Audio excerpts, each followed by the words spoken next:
si vous voulez vous présenter. Oui, mon nom c'est Jean-Claude Pagé. Je fais du bénévolat ici depuis 10 ou 11 ans. Au début, j'avais commencé avec ma femme, puis décédée il y a 3 ans, j'ai continué pareil. Moi, je suis bénévole, disons, de façon régulière le mercredi pour assister à une activité qui s'appelle le bingo. On va chercher les gens dans les chambres, puis on les descend. C'est plaisant parce que le monde y vient qui nous connaissent. Puis tout ça, tu sais. Pour ça, je ne sais pas trop quoi dire. Moi, je suis bénévole ici parce que j'aime ça parler aux gens et rendre service aux gens. Tu sais. Je ne sais pas. Alors, je vais commencer à poser une question. Pourquoi avez-vous choisi de faire du bénévolat? C'est ça, parce que j'ai besoin d'aider les gens, de parler avec les gens, puis tout ça, tu sais, puis ça fait changement. Moi, dans ma vie, je fais partie de quelques groupements, disons. L'été, c'est un groupement de vélo, l'hiver, un groupement de ski alpin, un groupement de ski de fond. Puis l'été aussi, je fais du camping de façon semi-solitaire, disons, je veux dire, avec des personnes. Fait que j'ai besoin de varier, puis j'ai besoin de voir des gens, puis j'ai besoin de parler. Puis les gens, personnes âgées, ils ne demandent que ça, de voir du monde puis parler. C'est ça qui est intéressant aussi. Ça nous apporte, moi ça m'apporte une fierté, puis je me sens utile à quelque chose. Je veux dire, je me sens utile pareil, mais je veux dire, avec les personnes âgées, c'est doublement, je sais pas, ça apporte un plus. Ouais. Avez-vous fait d'autres bénévolats? Ah oui, j'ai fait un cette semaine. Le cross-country scolaire à Montréal, à l'île Sainte-Hélène, le mercredi puis jeudi. Toutes les écoles de la région de Montréal délèguent des jeunes de secondaire, primaire 4-5 puis secondaire pour faire de la course, pour promouvoir l'éducation. Puis qu'on passe 2 jours complets. C'est ça. Puis, bon, non, je ne suis pas attitré officiellement à d'autres activités, là, mais j'en ai assez, là. Avec mes sports et tout ça, je suis occupé à peu près 4 jours semaine, faut que c'est assez. Moi aussi, j'ai fait un bénévolat justement il n'y a pas longtemps pour la course des aspirants. Oui. C'est le fun. Ah oui, c'est le fun. Ouais. Pourquoi êtes-vous bénévole dans un centre d'hébergement? Pourquoi vous avez choisi plus comme d'être ici? Ben, on va dire, pourquoi j'ai choisi le centre d'hébergement? Pour commencer, comme je te disais tout à l'heure, c'est ma femme qui a commencé ici. Moi, je me suis joint à elle un an après. Elle était musicienne. Puis quand elle s'est enregistrée ici, c'était pour jouer de la musique, pour la divertir. Elle a fait partie d'une activité de la chorale, de chant. Puis moi, j'assistais, j'allais chercher des personnes âgées dans les chambres, puis je les descendais en bas.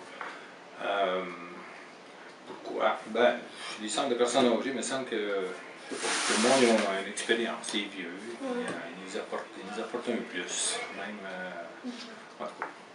Oui, c'est vrai, ils ont beaucoup de choses à dire. J'aime mieux faire du bénévolat pour les personnes âgées que disons, les scouts. J'ai rien contre, mais j'aime mieux pour les personnes âgées. Comment vous sentez-vous comme dans les moments difficiles, parce que le vieillissement, il y en a qui sont malades, Nous autres, ceux qui viennent aux activités, c'est pas des gens qui sont très malades, ils sont aptes à faire les activités. Ils peuvent être en chaise roulante, ils peuvent ne pas être capables de marcher. Des fois, ils oublient qu'ils ont une activité. Ou il y en a beaucoup aussi qui nous disent « Ah, j'attends mon mari, ou j'attends ma femme, ou j'attends mon fils qui vient me rendre visite, puis on sait très bien qu'ils sont décédés. » Fait que là, il faut que tu essaies de les convaincre de venir à l'activité. Puis ça, c'est un côté que j'aime. On a suivi une petite formation ici là-dessus qui nous montre comment aborder les gens, puis tout ça. Fait que je trouve ça intéressant de réussir à les convaincre à faire quelque chose. Moi, je leur dis, ça va vous faire sortir de votre chambre, ça va vous faire voir d'autres personnes. Puis si jamais la personne que vous attendez vient, on joue bingo en bas près de l'entrée, on la dirigera vers vous. Fait que là, ils viennent, puis après l'activité, ils disent « Je suis content d'y avoir été ». Ça les fait sortir de leur chambre, de leur isoloir, en fait, parce qu'il y en a même qui restent dans leur chambre, la porte fermée. J'ai de la misère avec ça. Ceux-là, surtout, j'aime plus ça, les faire sortir. Comment définiriez-vous le mot entraide? Entraide? Oui. c'est s'aider les uns les autres, là, je sais pas. Puis en plus de s'aider, mais on s'échange des idées, des expériences, puis je sais pas. Ouais. C'est une bonne définition. Qu'est-ce que vous aimez le plus du bénévolat? C'est le contact avec les gens. Ouais, le contact avec les gens. Le contact avec les gens. Et moi aussi. Ouais. Puis en même temps, ça me donne un but, ça nous force, tu sais. Comme un matin, ça me tente de venir en auto, mais j'ai dit, il faut prendre ma marche, je suis venu à pied. Ouais. Ça nous force parce que sans ça, je ne serais pas. J'étais parti sur l'ordinateur le matin, puis je serais peut-être resté dans la maison pantouflard un petit peu. Là, puis le bénévolat, c'est un peu ça. Ça nous fait sortir de nos habitudes enracinées. Ouais. Et selon vous, la valeur qui définit le mieux le bénévolat? Ouais. C'est l'entraide, l'entre-gens. C'est ça, le contact humain, je trouve. C'est ça qui définit le plus. Côté humain. Ouais, côté humain. Puis ça les force à bouger, à sortir de leur monde. En tout cas, parce que à travers ça, quand tu fais du bénévolat, tu en vois qu'à un moment donné, ils n'ont plus le goût de rien faire. Puis là, ils restent là, puis ils sont comme un peu comateux, si tu veux. Ils sont assis, ils pensent. Tu leur parles, ils sortent de leur bulle. Fait que c'est pas là. Ça, c'est une des valeurs que j'aime. Entre autres, il y a un exemple. Il y avait une madame, puis moi, je restais à l'Assomption. J'ai travaillé à l'Assomption. Puis je l'aborde. Ça faisait longtemps, puis je lui parlais, mais je ne savais pas son nom, je ne savais rien. Tu sais, je lui demande si elle avait de la parenté à l'Assomption. Elle me dit oui, puis tout ça. Puis là, j'ai dit que j'ai déjà travaillé là. Tu sais. Puis là, ça commence à parler. Tu sais. On a parlé juste 15 minutes. Là, tu sais. Puis là, elle me dit à la fin, elle dit, monsieur, là, vous ne savez pas savoir comment ça fait du bien. Quelqu'un qui s'intéresse à nous autres. Elle dit, le monde nous rencontre un passage, nous dit bonjour, comment ça va? Elle dit, attends même pas la réponse, il continue. Là, elle dit, j'ai parlé avec vous, puis cette madame-là, et 2-3 ans après, là, quand elle évoquait l'élévateur sur un étage, là, les yeux comme ça, puis les gros bonjour, intéressés, là, avec le sourire et tout ça. Là. Puis tu sais, c'est juste 15 minutes de notre temps, là. J'ai pris le temps de parler avec. Ça, c'est une des valeurs, je trouve, que ça redynamise les personnes âgées, ça leur donne le goût de vivre, puis tout ça, tu sais. OK. Est-ce que le bénévolat a changé votre manière de penser? Est-ce que ça vous a fait voir un autre côté comme que... Non, moi le bénévolat, naturellement, j'ai toujours aimé les gens, puis entraider les gens. Puis ici, je retrouve exactement ça, tu sais. Il y en a qui vont venir ici comme bénévoles parce qu'ils sont chez eux, puis qu'ils n'ont rien à foutre, puis qu'ils veulent passer le temps, puis ils sont isolés. Fait qu'ils veulent voir du monde. Moi, dans mon cas, c'est pas ça. C'est-à-dire, je suis là super occupé, mais ça me fait bien plaisir de venir pareil. Le bénévolat, pour moi, ça a toujours été d'aider les gens, puis je le fais dans la vie avec mes copains, puis tout ça. Fait que c'est une valeur qui est un peu en moi. C'est ça. C'est qui en moi. Est-ce que ça vous apporte une certaine satisfaction? Oui. Ah oui. Ouais, surtout les gens. Tu sais, à la table du bingo, je viens régulièrement, tous les mercredis après-midi. C'est les mêmes personnes, bien que tu développes une petite affinité. Puis là, les madames, là, ils savent que je fais du sport et tout ça. Fait que là, quand j'arrive, puis vous avez fait cette semaine. Tu vois que ça les stimule de me voir. Puis là, des fois, je peux pas venir. Comme le mercredi passé, j'étais allé au cross-country scolaire, je suis pas venu. Fait que là, quand je reviens la semaine d'après, qu'est-ce que vous avez fait? Ça fait longtemps qu'on ne vous a pas vu, vous nous manquez. Il y a qui s'attache. Ah, ben j'ai ça. Je te disais que j'avais commencé à faire du bénévolat au début, c'était plutôt le côté physique. Là, moi, j'aime ça faire du sport, mais je ne suis pas un sport d'élite. Je ne fais pas du sport d'élite, mais j'aime. C'est pour ça que je fais différents sports et tout ça. Fait qu'ici, au début, j'étais. Les 3 ou 4 premières années, je venais plutôt pour le côté physique, si tu veux, faire aider les gens, puis je me rendais bien compte qu'il manquait de muscles un peu, disons, pour organiser les activités, puis tout ça. Fait que j'étais content d'amener ce côté-là, puis avec le temps, ben là, je vieillis un peu, là, je suis rendu à 73, là, fait que je suis encore sur le côté physique, je suis correct, là, mais c'est moins mon but à cette heure, c'est plus le côté sentimental des personnes, puis c'est un peu ça qui vient me chercher plus. Là. OK. Selon vous, le contact humain, c'est important? Oui. Oui? Ben, oui. Ça a une... comment dire, ça a une importance dans votre vie, tu sais, c'est plus que genre... Ah ouais. Ben, je vais faire une parenthèse. Moi, j'ai perdu ma femme il y a 3 ans, puis je me voyais pas tout seul. J'ai gardé ma maison.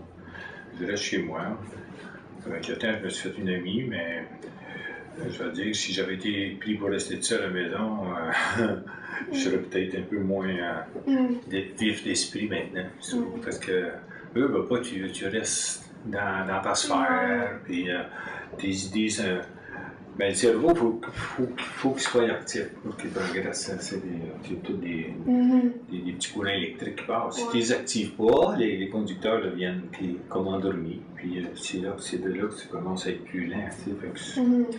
Je ne prends pas pour un super bolide, moi là, mais je veux dire, il faut faire quelque chose, il faut varier nos activités pour essayer de chercher. Mais je ne suis pas un gros intellectuel, moi. De toute façon, je m'intéresse à des affaires, mais je n'ai pas un degré universitaire non plus. J'ai un cours de méthodique technique. J'ai suivi plusieurs cours par les soirs à l'université, mais tout ça pour dire que je ne suis pas un quotient intellectuel élevé, mais je me rends compte qu'il faut que le cerveau bouge. J'avais déjà suivi des conférences à l'université du 3e âge, là, quand j'ai pris ma retraite. Là. Puis il y avait une série de 4 conférences sur le cerveau, puis ça m'a beaucoup aidé.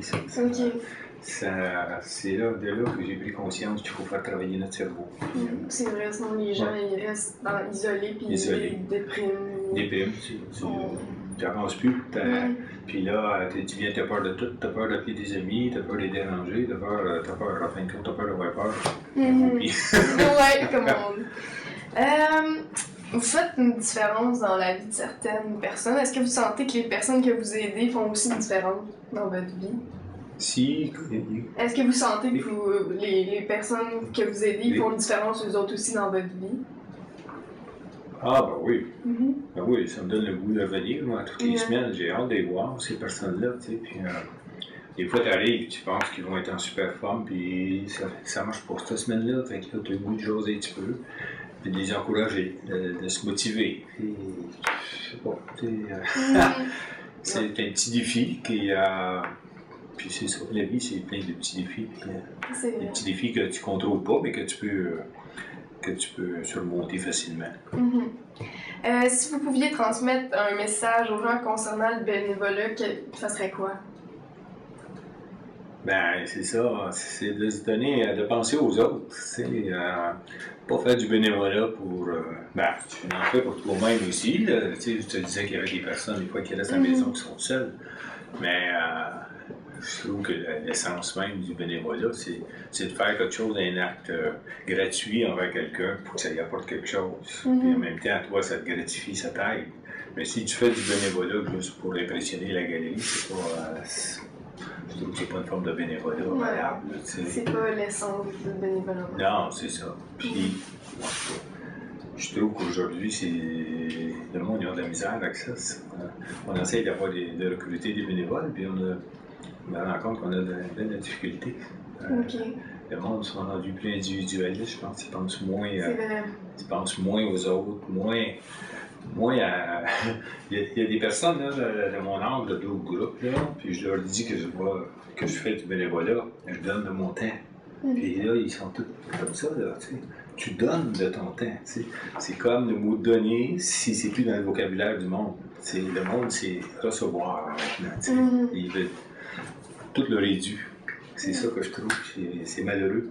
C'est malheureux parce que la vie, c'est le fun. La vie, je veux dire, les humains, c'est comme des animaux. On vit en groupe, puis il faut se parler, puis il faut se communiquer. Si c'est toujours le même qui veut recevoir, ça ne marche pas. Il faut que dans le groupe, tu donnes, puis tu reçois. C'est ça le bénévolat. Tu donnes, puis en réalité, tu reçois aussi. C'est ça. Je ne veux pas faire des cours d'histoire. Non, mais... C'était très beau l'exemple que vous avez. Merci beaucoup. Ça me fait plaisir.